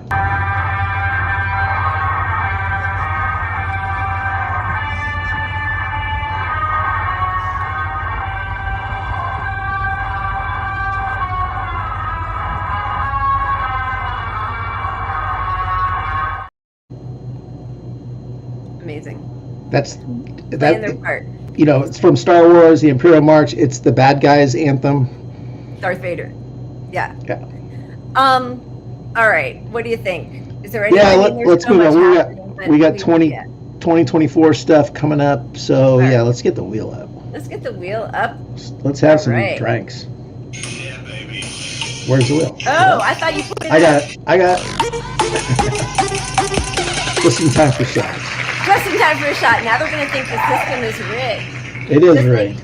Like hit order. All right, I'm removing Cheers. that one. Cheers. Oh, I got to do my shot. All right, I'm going to do it again. 1 second. Yeah, baby. So many buttons to push. Oh my God. Come on. That's how we have a show right there. This is why I do what I do. This is the important stuff. This is, yeah. Oh wait, I have to do another one. Okay, 1 second. I'm spinning it while I pour another baby. one. It's gonna be hard to drink that bottle. Okay. Wow. You didn't take that last one off, did you? I thought I did. All right, I'm gonna remove this one. Wait a second. Oh my God, I can't catch up. How am I gonna have my bottle of wine? Yeah, baby. Oh look, we get something inspiration. Well, it fits in perfectly with what we were just talking about. Okay, 1 second. Let me get this off. Yeah. Here. This is our new segment where we're going to highlight words of wisdom, or just anybody saying something we should agree with or listen to.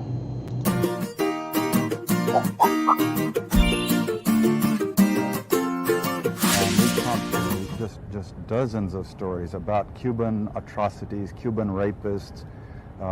In one case, we had the Cuban rapists caught and tried by the Ovimbundu maidens who had been their victims, and then we ran photographs that made almost every newspaper in the country of the Cubans being executed by the Ovimbundu women who supposedly had been their victims. These were fake photos? Oh, absolutely. We didn't know of one single atrocity committed by the Cubans. It was pure, raw, false propaganda to create an illusion of communists, eating babies for breakfast and that sort of totally false propaganda.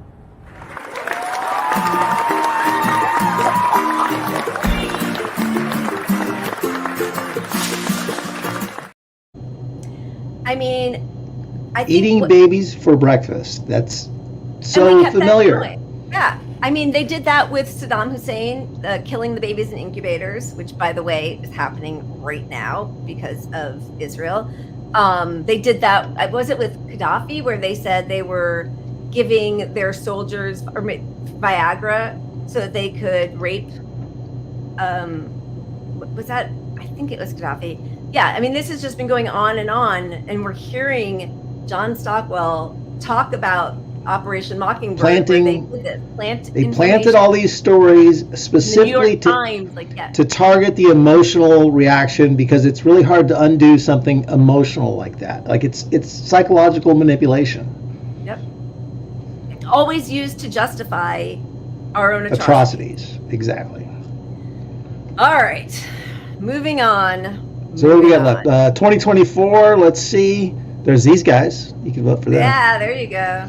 Let's see how Biden apparently is 50-50 with he got a Trump. big bump. He didn't get a big bump from the State of the Union. Well, we keep hearing he's 50-50. Let's see how he is compared to old presidents, past presidents at this point. At this point in incumbent presidencies, Biden is minus 18%. He is the lowest. He's lower than Trump, right? Truman, Trump, W, Obama, George W, right, so, Clinton, Carter. I mean, Carter, by the way, was at plus 17.4% and lost. Still lost. And Trump was at minus 11 and lost. So here we are. He's doing worse than anyone who ever won re-election. And anyone. Even ones who didn't. Yeah. He's not looking great. But we're told the bump from the State of the Union is gonna reset his tack. He's gonna take that moment. He's gonna reset and win people over.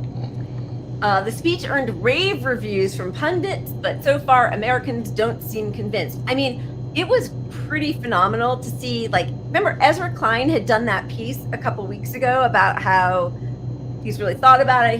He's a Biden supporter, but Biden really has to drop out. And now he's like, I don't know. I saw the State Changed of the my Union. Changed my mind. That was so powerful. I believe he can do it. You know. And so they sent Biden out like the next day or the next day after to keep this up, and he's flubbing all over the place, but everyone's ignoring it. There's no footage of it for the most part. Like, they're just trying to get out a little clip of him being lucid as he was at the State of the Union, which was not very lucid, but he could read off a teleprompter for the most part. For the most part, yeah. He did some ad-libbing, which I know is part of our little say what, but he did do some ad-libbing, which was fairly reprehensible just because he got sort of goaded into it by what's her name? The easiest. You know what? Let's just show it, right? Because we're not gonna spin it again. But that interaction, imagine a press challenging him on anything. Like this is the first challenge he's had from anybody on this campaign, and this is why he didn't get a bump, because everybody thinks. Anyone realistic looks at that and goes, holy shit, he had his moment, his one little confrontation, and he called people illegals. Are you serious? Anyway, here. This is the most election of our lifetime. It's not about him. It's not about me. I'd be a winner. Not really.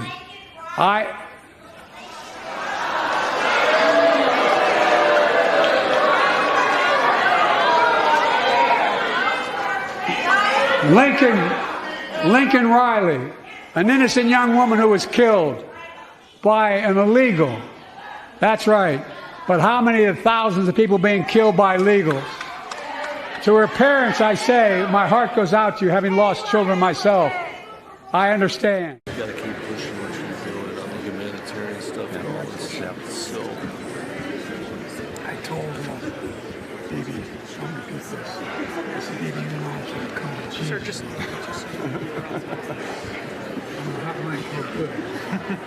That was good.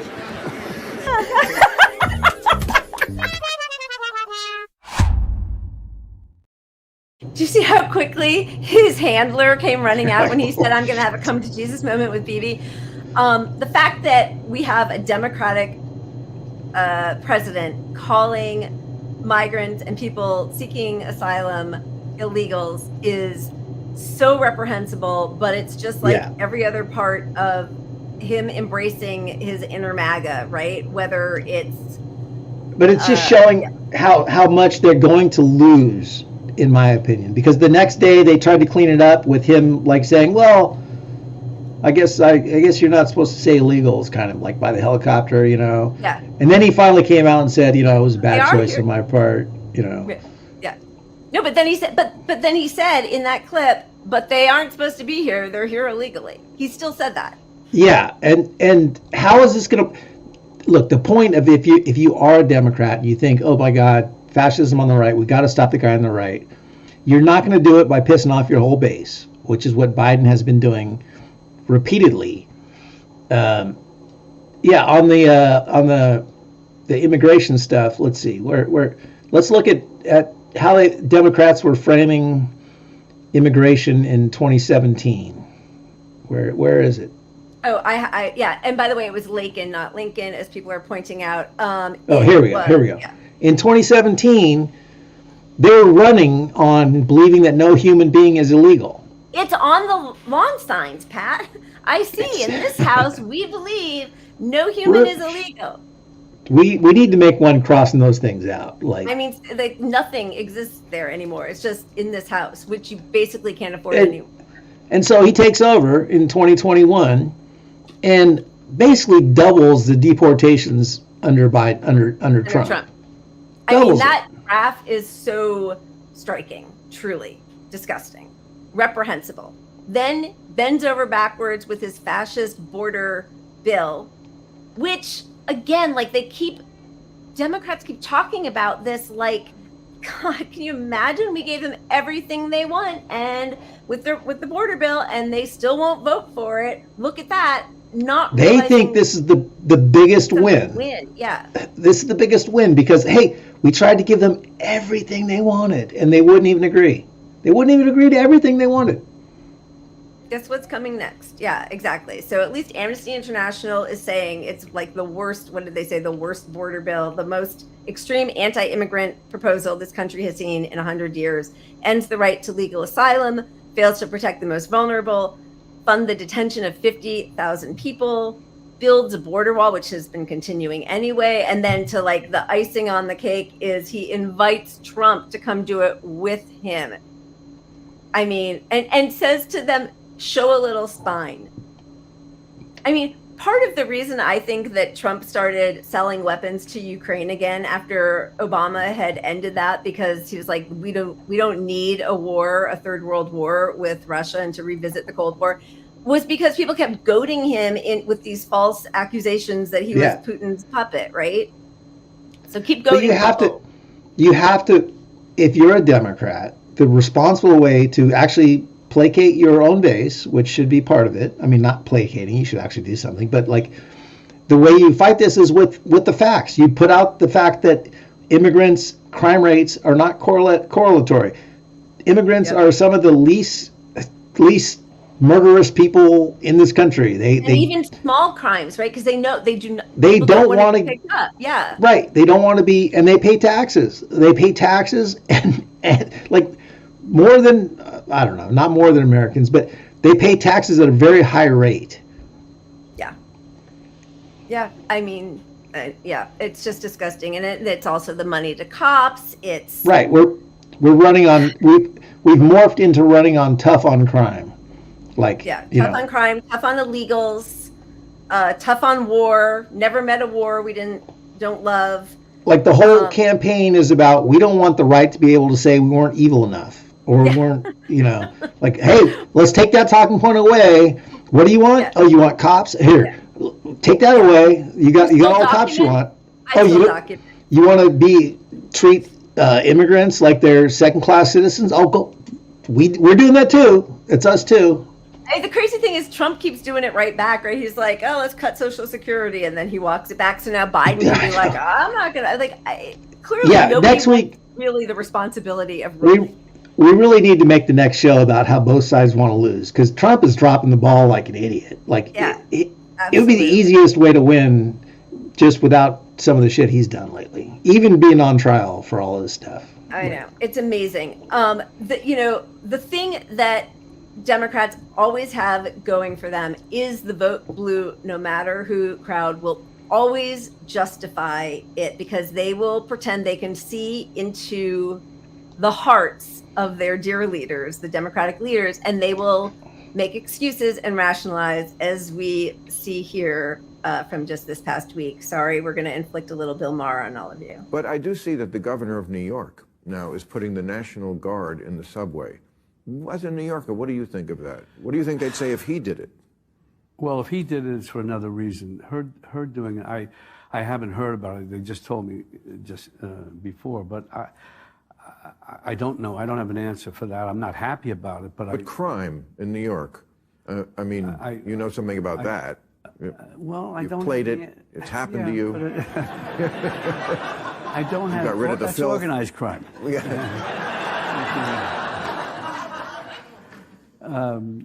I don't. I'm sorry to hear that, and I hope. I don't know, whatever I can do to help alleviate that situation. Whatever. I don't know. I can't. Well, I think people feel like there's a lack of common sense on the left and the right. Would you at least agree with that? I would agree with that. Right, and that gives him a giant opening.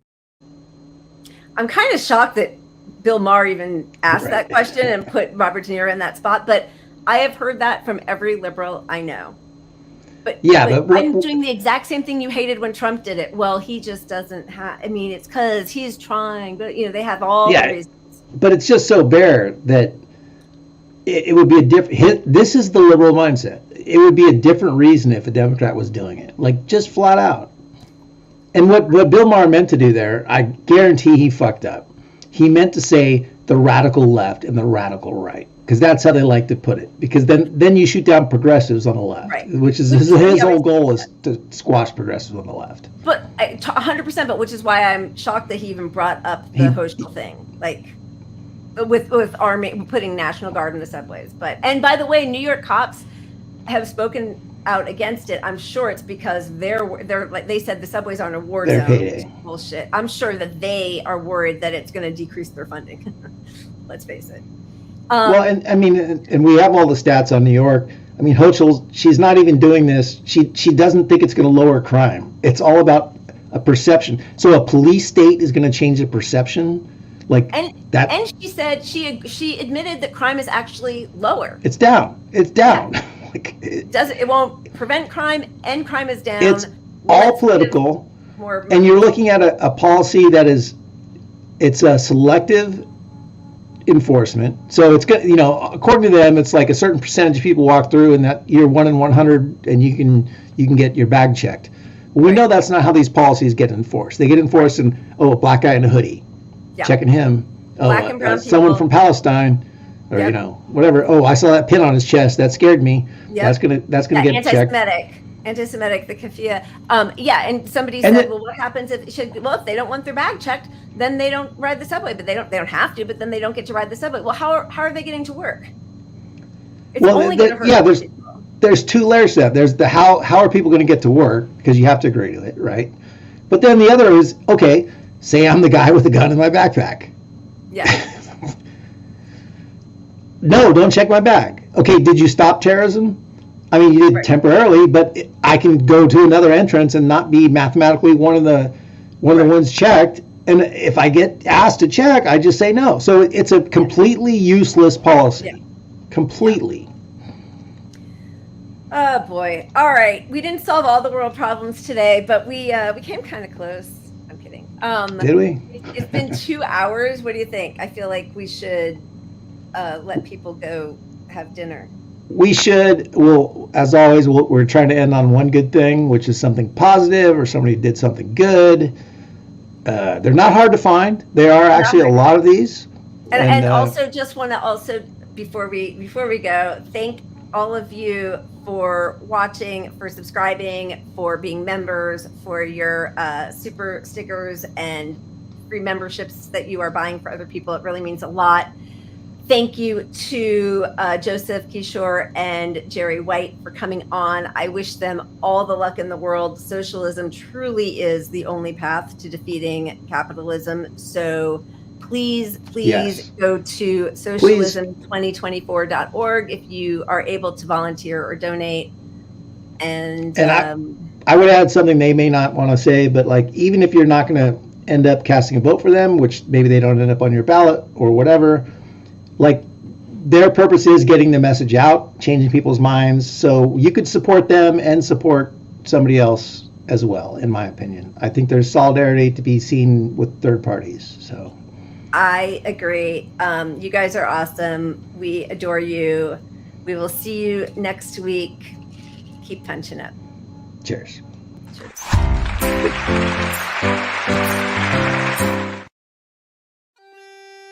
We are here at the ancient graveyard of Kilwera in County Louth to send a message to you, President Biden, and to honour our ancestors and yours that are buried here.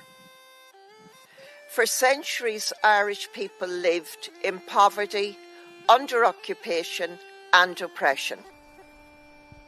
During the Great Hunger of the 1840s, our British occupiers allowed 1 million Irish people to die of starvation and disease. 1 million were forced to emigrate, like your great-great-grandparents, Owen and Jane Finnegan, who sailed out of Carlingford Lough. Among their children on board was 7-year-old James, your great-grandfather. On St. Patrick's Day, when millions of Americans celebrate their Irish origins, we want you to hear this message from Ireland.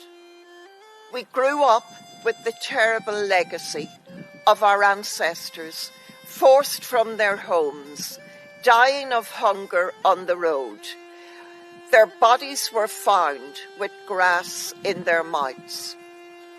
Because of our history, the Irish people will never forgive those who enable the oppression, ethnic cleansing and genocide of another people, as you have done in Gaza.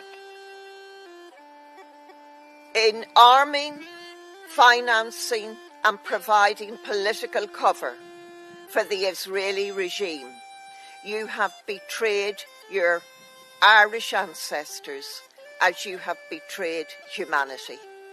We stand with the people of Palestine. End the genocide now, and a permanent, lasting ceasefire.